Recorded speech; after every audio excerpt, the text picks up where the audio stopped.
En el nombre del Padre, del Hijo y del Espíritu Santo. Bienvenido un día más a este canal, tu canal, al canal del Oratorio de la Santa Faz y del Monte Carmelo. Hoy vamos a tratar un tema interesantísimo que te tengo que decir que me apasiona. Imagina por un momento que estamos en Jerusalén. Es el año 33 después de Cristo y es justamente el día de la Ascensión. Jesús acaba de despedirse de los suyos, de bendecirlos, y una nube oculta a Jesús de todo el mundo.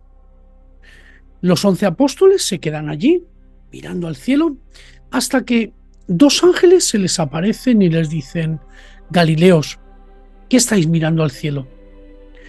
En ese momento bajan del Monte de los Olivos y vuelven a Jerusalén. Y comienza una pregunta en ese momento que quizá nadie se atrevió a pronunciar en voz alta, pero que estaba en el aire y seguramente estaba en la mente de todos. ¿Y ahora qué? ¿Quién continuará esto? ¿Qué pasará cuando nosotros ya no estemos, cuando hayamos fallecido? ¿Se acabará en ese momento la misión? Y la respuesta, querido amigo, la respuesta es el tema que hoy nos ocupa, y es la sucesión apostólica. Porque si aquellos 11 hombres que estaban allí no hubieran hecho algo al respecto, el cristianismo en ese mismo momento habría terminado. Pero no lo hicieron, porque sabían que la misión que les había sido encomendada no era una misión que fuese suya, era de Cristo. Y porque Cristo mismo, el buen pastor, que siempre cuida de todo su rebaño, no iba a dejarlos sin pastores. Hoy de lo que vamos a hablar es de algo que es el fundamento mismo de nuestra fe y de nuestra Iglesia. Algo que muchos dan por sentado, pero que realmente muy pocos entienden de verdad. Algo que cuando lo comprendes cambia por completo tu forma de ver la misa, los sacramentos e incluso la misma Iglesia. Hoy vamos a hablar de la sucesión apostólica, ese cable invisible que nos conecta directamente con los apóstoles y a través de ellos con el mismo Jesucristo. Y hoy lo vamos a hacer de una manera que espero, de verdad, que nunca olvides. Porque esto no es teoría. Esto es vida. Vida de iglesia, vida de católico, vida de cristiano. Y esto es la garantía de que cuando un sacerdote dice: esto es mi cuerpo, no está actuando por su cuenta, sino en nombre de alguien que lo envió. Pero vayamos al principio, vayamos al Evangelio. Jesús, durante su vida pública, hizo algo que no era nada común en ese momento entre los maestros de su tiempo. Llamó a 12. Los eligió él personalmente. Y después de una noche de oración, como nos dice San Lucas, salió al monte a orar y pasó la noche orándole a Dios. Cuando se hizo el día, llamó a sus discípulos y escogió a 12 de ellos, a los que también llamó posteriormente apóstoles.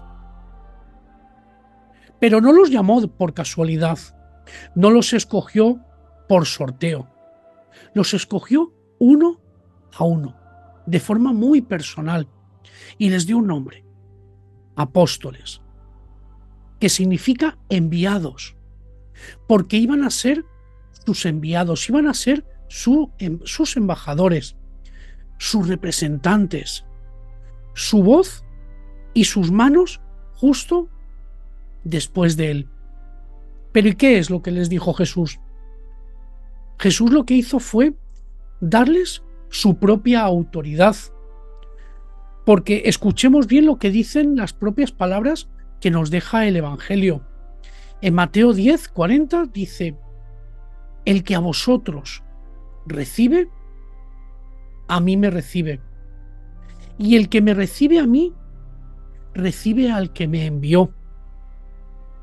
En Juan 20, 21 nos dice: como el Padre me envió, así también yo os envío. Pero hay más, porque dice, en Juan 20, 23 dice: a quienes perdonéis los pecados, les quedarán perdonados. A quienes se los retengáis, le quedarán retenidos. Tú piensas en lo que acabamos de leer y lo que acabamos de sentir a través de estas palabras, porque realmente hay que sentirlo, porque esto es inmenso. Jesús no se limitó a dar un mensaje para que los apóstoles lo repitiesen continuamente. Les dio el poder sobre los demonios, como nos dice Lucas 9:1, poder para curar, poder para perdonar los pecados y poder para enseñar con autoridad. Y aquí viene algo que mucha gente olvida y es de suma importancia tenerlo en cuenta, porque Jesús no constituyó una iglesia con un solo apóstol. Jesús lo que hizo fue constituir un colegio, un grupo de 12 apóstoles. Y sobre ellos, como dice el Apocalipsis, están fundados los 12 cimientos de la Nueva Jerusalén. 12. Claro que Pedro, está clarísimo, Pedro tiene un lugar muy especial, ya que Jesús le dice: tú eres Pedro y sobre esta roca edificaré mi iglesia. Bien, pero eso no anula al resto. Pedro es el primero entre iguales, de acuerdo, el que preside en la caridad, el que confirma a sus hermanos, pero no es el único fundamento, no es el único pie que sostiene a la iglesia. Y esto es muy importante porque durante siglos hemos reducido la sucesión apostólica, que es el tema que hoy nos incumbe, el tema que hoy tratamos, lo hemos reducido a la sucesión de Pedro. Y no, señores, la sucesión apostólica es la sucesión de los apóstoles, de los 12, no de uno. Todos ellos, no solo Pedro, transmitieron su ministerio, todos. San Pablo lo dice claramente: la iglesia está edificada sobre el fundamento de los apóstoles y profetas, siendo la principal piedra del ángulo Jesucristo mismo. El fundamento son los 12, en plural, apóstoles. Y ahora, fíjate muy bien en algo que ocurre inmediatamente después de la ascensión. Está escrito en el libro de Hechos de los Apóstoles, en el capítulo 1. Han pasado muchos días, los apóstoles están reunidos en el piso de arriba con María, la madre de Jesús, y otras mujeres. Son como unos 120, nos dicen. Pedro se levanta y dice: hermanos, era necesario que se cumpliera la Escritura, en la que el Espíritu Santo, por boca de David, habló acerca de Judas. Y entonces, en ese momento, propone algo que es extraordinario: elegir a aquel que ocupará el lugar de Judas. Y nos dice, continúa: es necesario que de estos hombres que han estado en nuestra compañía todo el tiempo que el Señor Jesús vivió entre nosotros, desde el bautismo de Juan hasta el día que fue llevado de entre nosotros, uno sea constituido testigo de su resurrección con nosotros. ¿Qué estaba proponiendo aquí? Lo que estaba proponiendo es elegir a un sustituto y proponen a dos. Proponen a José, llamado Barsabás, y a Matías. Se ponen a orar, lo ponen en manos de Dios, echan suertes y la suerte cae sobre Matías. Y Matías fue contado con los 12 apóstoles. Él completó los 12. Pero ¿te das cuenta de lo que acaba de pasar aquí? Somos conscientes, los apóstoles, guiados por el Espíritu Santo, realizan en ese momento el primer acto de sucesión apostólica. Llenan una vacante que quedaba, que era la que había dejado Judas, pero el colegio vuelve a ser de 12. Y esto nos enseña algo que es fundamental, que el ministerio apostólico no muere con ellos. Tiene que continuar. Como dice un estudioso, la selección de Matías estableció en ese mismo instante un modelo para el futuro. Porque años después, San Pablo será llamado directamente por Cristo camino a Damasco y también será reconocido como apóstol. Aunque en un principio él no formaba parte del grupo original de los 12, pero él mismo se preocupó de ir a Jerusalén, ver a Pedro y a Santiago para asegurar su comunión con ellos. Es decir, desde el principio, los apóstoles, la Iglesia, entendió que la misión de los apóstoles tenía que continuar, que tenía y debía de haber sucesores de esos 12. Y ahora, ¿cómo se transmitía esa autoridad? Y la respuesta está en un gesto antiquísimo que es de origen judío, que los apóstoles imitaron en ese momento, y es la imposición de las manos. Lo vemos ya en el Antiguo Testamento, donde Moisés impone las manos a Josué para transmitirle el liderazgo. Y es un gesto que lo que significa es una transmisión de autoridad, de bendición, de espíritu. En el Nuevo Testamento aparece una y otra vez este gesto. En Hechos 6, cuando surge la necesidad de ayudar en el servicio de las mesas, los apóstoles que nos dicen, buscad, pues hermanos, de entre todos vosotros a 7 varones, de buen testimonio, llenos del Espíritu Santo y de sabiduría, a quienes encarguemos este trabajo. Y después de elegirlos, oraron. ¿Qué hicieron? Les impusieron las manos. Pero luego, en Hechos 13, nos lo vuelve a repetir, porque nos dice, en Hechos 13 dice, el Espíritu Santo dice, apartadme a Bernabé y a Saulo, para la obra a que los he llamado. Entonces, después de ayunar y de orar, les impusieron las manos y los despidieron. Pero luego viene el gesto que es más claro todavía. San Pablo escribe a Timoteo y le dice, no descuides el don que hay en ti, que te fue dado mediante profecía con la imposición de las manos del presbiterio.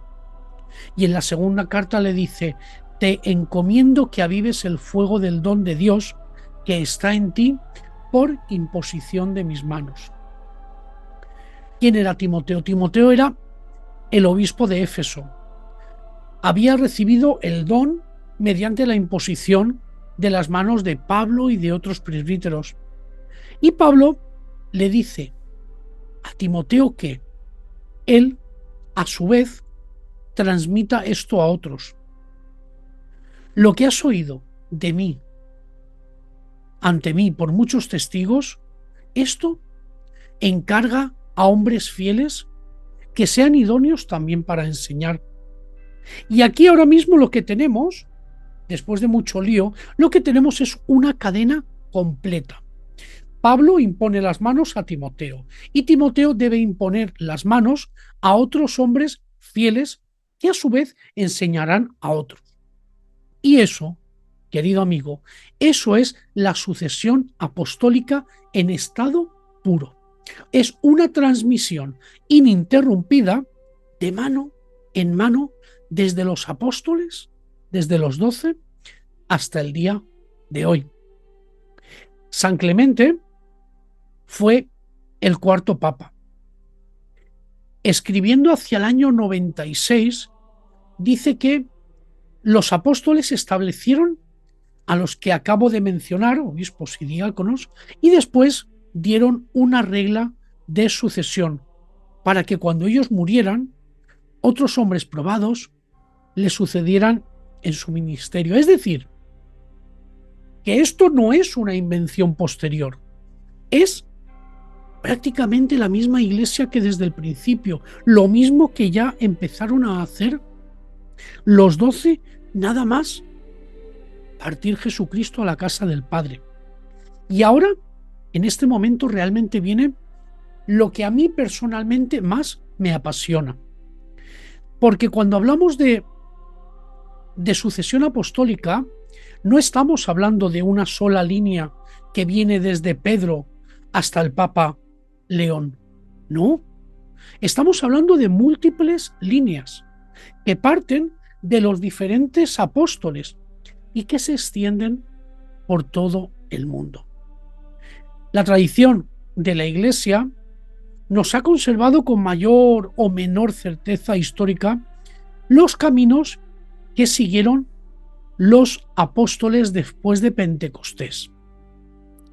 Tenemos a San Pedro, que predicó en Jerusalén, Antioquía y finalmente en Roma, donde murió crucificado, y de él viene prácticamente el 95% de la línea sucesoria a los obispos de Roma. Pero por otro lado tenemos, por ejemplo, a San Andrés, hermano de Pedro, que predica por Grecia y por Escitia. Llegó hasta lo que hoy conocemos por Constantinopla, y de él vienen las líneas sucesorias de muchas iglesias de Oriente. Pero tenemos también a Santiago el Mayor, que predicó en Hispania, según las más antiguas de las tradiciones. Su tumba está en Santiago de Compostela y de él también hay muchas líneas sucesorias. Pero también tenemos a San Juan, que vivió en Éfeso, desde donde cuidó todas las iglesias de Asia Menor. Pero también tenemos a Tomás, que llegó hasta la India, según la tradición más sólida que se recoge, y allí fundó comunidades cristianas. Los llamados, en aquella época y a día de hoy también, los llamados cristianos de Santo Tomás, que a día de hoy todavía existen.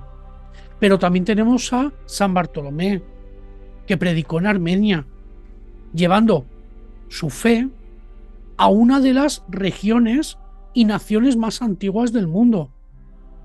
Pero y tenemos a San Mateo, que predicó, según la tradición, en Etiopía, y San Judas Tadeo, y Simón el Celote, que predicaron por Mesopotamia y Persia. ¿Te das cuenta? ¿Te das cuenta de lo que acabamos de decir? 12 apóstoles, 12 líneas, pero una sola fe. No una sola línea para una sola fe. Hay 12 líneas y una sola fe. Hay una de ellas, cierto, que se centra en Roma, pero quedan 11.